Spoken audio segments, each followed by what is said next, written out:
Cuộc chiến chống cá sư tử xâm hại trên biển Caribe. Ở Venezuela, du khách và cộng đồng ngư dân được khuyến khích bắt và ăn thịt cá sư tử trước khi chúng xóa sổ những loài khác. Có màu sắc rực rỡ bắt mắt và sở hữu nhiều gai độc, cá sư tử không chỉ có vẻ nguy hiểm mà còn là mối đe dọa đối với mọi loài cá khác ở Caribe.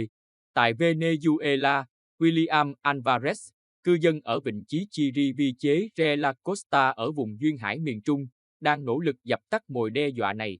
Anh cũng khuyến khích du khách và những người khác trong cộng đồng ngư dân bắt và ăn cá sư tử nhằm kiểm soát sự lan rộng của chúng. Cá sư tử đang tiêu diệt những loài cá ăn thực vật rất quan trọng với rạn san hô và kế sinh nhai của cư dân ven biển. Cá sư tử tình cờ du nhập vào khu vực từ Ấn Độ Dương và Thái Bình Dương, nơi chúng sinh sống cùng với thiên địch như cá trình moray, cá mập, cá mú và cá cóc. Nhưng ở biển Caribe, chúng không có kẻ thù tự nhiên.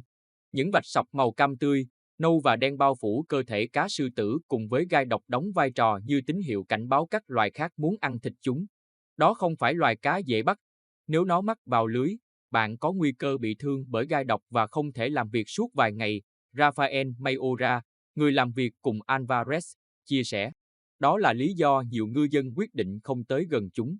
Sự hiện diện của chúng cũng là nguy cơ đối với du khách. Do ngư dân thường tránh xa cá sư tử và chúng sinh sản quá nhanh, cách 4 ngày lại đẻ tới 30.000 quả trứng, số lượng loài này tăng vọt rất dễ thấy. Kỹ thuật phù hợp nhất để bắt cá sư tử là dùng giáo mát hoặc lau móc, nhưng đó là một quá trình tốn thời gian.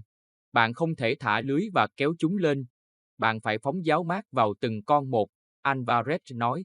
Anh khuyến khích mọi người bắt và ăn thịt cá sư tử thông qua các mạng xã hội và giới thiệu ý tưởng với du khách cũng như người dân địa phương. Tôi bắt cá sư tử mọi lúc.